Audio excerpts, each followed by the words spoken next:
Layo mo ay na. Hello mga kabady.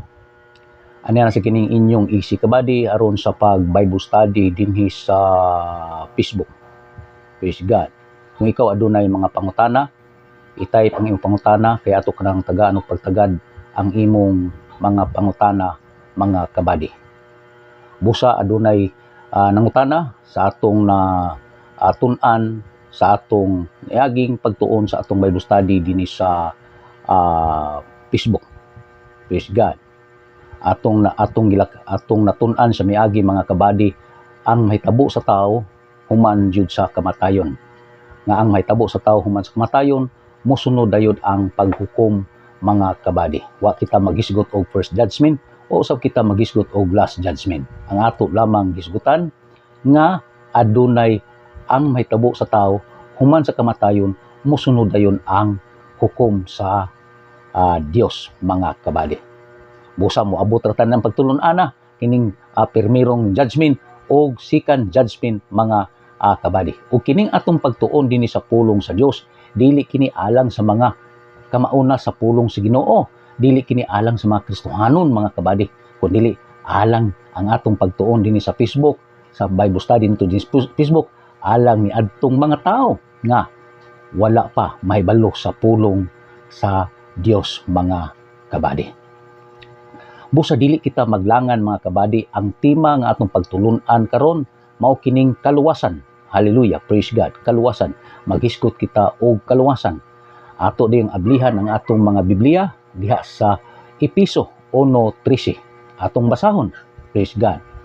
Mao usab mahitungod kaninyo sa pagkadungog ninyo sa matuod nga mensahe sa maayong balita nga naghatag kaninyo kaluwasan. Mituo kamo kang Kristo, busa gipatikan kamo sa Dios pinaagi sa paghatag kaninyo sa Espiritu Santo nga iyang gisaad timaan nga kamo iya na sa Dios mga kabady. Epeso 1:13. Ang bersikulo nga atong gibasa nagsulti nga una kita makabaton og kaluwasan, kinahanglan ato usang madunggan ug tuhuan ang mensahe sa maayong balita. Ang pasahi nagsulti nga kun atong dawaton ang mensahe sa kaluwasan nga mao si Kristo, mapatikan kita sa Espiritu Santo, timaan nga kita iya na sa Dios. Apan nganong kinahanglan man kita maluwas? Unsabay sayop kanato, nganong mutuo man gayud kita kang Kristo aron maluwas? Ato kining tubagon mga kabady. Una, number 1, adunay babag nga nag-ulang sa Dios o sa tao. Imo bang nabati nga ang Dios murag layo kaayo sa imong kinabuhi? Kitang tanan gibati og sama niini. Ang pagbati nga ang Dios layo kaayo gibati sa tanan. Tungod niini daghan ang nagtuo nga pinaagi sa relihiyon o sa mga maayong buhat sila muduol sa Dios. Pero tungod kay ang atong pagkahimulag sa Dios dili pisikal, walay tawhanong binuhatan ang makapaduol kanato ngadto kaniya. Unsay hinungdan nga ang tawo nahimulag sa Dios? Atong mabasa diha sa Isaias 59:2. Ingon siya, ang inyong hinuong kalapasan maoy nag-ulang kaninyo o sa inyong Dios. Ang inyong sala maoy hinungdan sa iyang pagkahilayo kaninyo aron dili siya makadungog kaninyo mga kabady. Una, adunay babag nga nag-ulang sa Dios og sa tao mga kabady. Og ang nag-ulang mao gayud ang kalapasan. Mao ang kasalanan mga kabady. Sumala pa sa Isaias 59:2. Ikaduha, ang sala maoy nakapahimulag sa tao gikan sa Dios. Ang nag-ulang sa Dios o sa tao klaro kaayo sa Biblia. Ang Dios balaan, ang tao makasasala. Ang Dios maayo, ang tao dautan. Nag-ingon ang pulong sa Dios nga nakasala ang tanan ug nahilayo sa Dios. Atong mabasa diha sa Roma 3:23. Kamatayon o pagkahimulag sa presensya sa Dios ang bayad sa sala. Roma 6:23 mga kabady. Ikatulo, ang hustisya sa Dios nagkinahanglan og sakripisyo alang sa sala. Tungod kay ang Dios matarong og hustisya, dili niya matugutan ang sala nga dili masilutan mga kabady. Tungod kay siya mahigugmaon og maluluyon, dili niya gusto nga ang tanang tao mahimulag kaniya. Ang langit nun nga pagsulbad sa maong problema, mao nga si Kristo Jesus, ang bugtong anak sa Dios, maoy mahimong sakripisyo para sa sala sa tibuok kalibutan. Nag-ingon ang Hebrehanon 9:28, gihalad usab si Kristo sa makausa aron sa pagwagtang sa mga sala sa daghang mga tao. Siya ang nating karnero sa Dios nga nagwagtang sa sala sa kalibutan. Ato kanang mabasa sa mga kabady diha sa Juan 1:29. Ang Biblia nagsulti nga gihatag siya sa Dios aron pinaagi sa iyang kamatayon mapasaylo ang sala sa mutuo kaniya. Niining paagiha gipakita sa Dios ang iyang hustisya bahin sa mga sala. Aron sa pagpakita nga siya matarong o himuon niyang matarong ang tanan nga mutuo kang Ginoong Hesus. Atong mabasa diya sa Roma 3:25 ngadto sa 26 mga kabady. Ikaupat nga punto mga kabady, si Jesus ang mibayad sa silot sa atong sala. Siya ang mibayad sa silot sa atong sala mga kabady. Unsay nahitabo dito sa krus? Si Jesus ang mipuli sa atong dapit o sa atong silot. Adunay panagbinayloay nga nahitabo dito sa krus. Iyang giangkon ang atong tunglo o kapobrehon aron makadawat kita sa iyang panalangin o kadato mga kabady. Iyang giangkon ang atong sala aron makaambit kita sa iyang pagkamatarong. Tungod sa iyang kinabuhi nga walay sala, siya lang ang angayan nga mubayad sa silot sa sala sa tao o mupatunga sa Dios o sa tao mga kabady.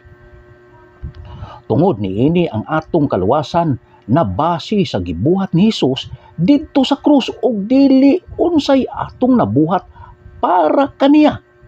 Si Jesus lang ang nagbayad sa silot sa atong mga sala mga kabady.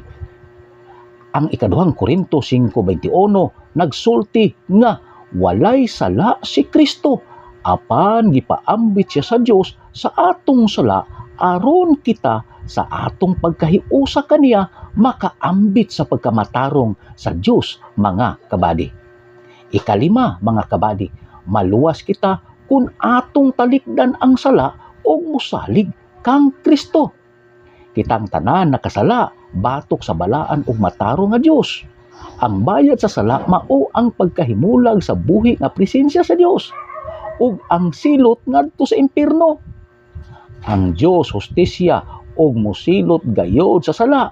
Siya usab mahigugmaon og dili gusto nga kita mahimulag kaniya ug moadto sa impierno hangtod sa kangturan mga kabady.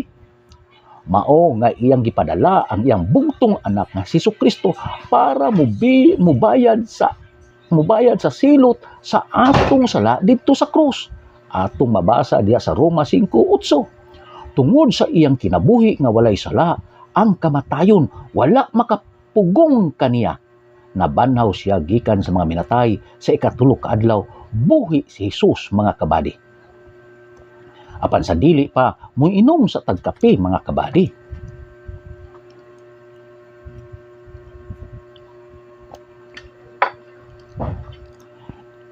Hallelujah, praise the Lord mga kabady.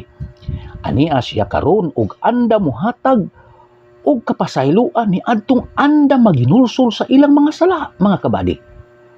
Andam siya muluwas ni adtong mutugyan sa ilang mga kinabuhi ngadto kang Hesus. Ang mensahe sa maayong balita mao nga dinha ni Kristo adunay kaluwasan gikan sa sala o pagpasig-uli ngadto sa Dios. Diha lamang ni Ginoong Kristo atong makaplagan ang kaluwasan mga kabady. Madawat nato ang kaluwasan kung muundang kita pagsalig sa atong kaugalingon ug atong ibutang ang atong pagsalig sa gibuhat ni Kristo didto sa krus para kanato mga kabady. Kinahanglan mo tuo kita nga siya Ginoo ug wala siya nagpabilin sa lubnganan. Nag-ingon ang Biblia sa Roma 10:9 ngadto sa 10 mga kabady. Maluwas ka kung ipahayag mo nga si Jesus mao ang Ginoo o sa kasing-kasing mutuo ka nga gibanhaw siya sa Dios. Kay mituo man kita sa kinasing-kasing gayud gimaktarong kita sa Dios ug naluwas kita gipahayag nato kini mga kabady. Busa mao kana ang kaluwasan, mga kabady. Busa kung ikaw adunay pangutana, mga kabady, alang nimo nga wala pa may balugay pag-ayo sa pulong sa Ginoo. Kung ikaw adunay pangutana, i-type ang imong pangutana, mga kabady, sa atong Bible study dinhi sa Facebook, mga kabady. Busa anin lang ta kutob o atangi ang sunod natong Bible study sa sunod nga mga adlaw o sa sunod nga mga semana, mga kabady. Akong i-shout out ang tanang kumakaigsuunan, praise God, diha sa Bantayan, Sitio Bantayan, Cordoba, Cebu, mga kabady. Tanang kumakinon ako kamong shout out, hallelujah, praise God. Ubisan pa sa pastor nga nagdumala diha, dapita si Pastor Lilian Guanzon, praise God, uban sa tibok ning Panimalay nga tuwa karon sa US, hallelujah, praise God, hallelujah. Ug ako sang gi-shout out si Pastor Sara Francisco o sa iyang kaparis Josie Francisco, hallelujah, praise God, hallelujah, hallelujah. Ug dinhi lang ta kutob, mga kabady.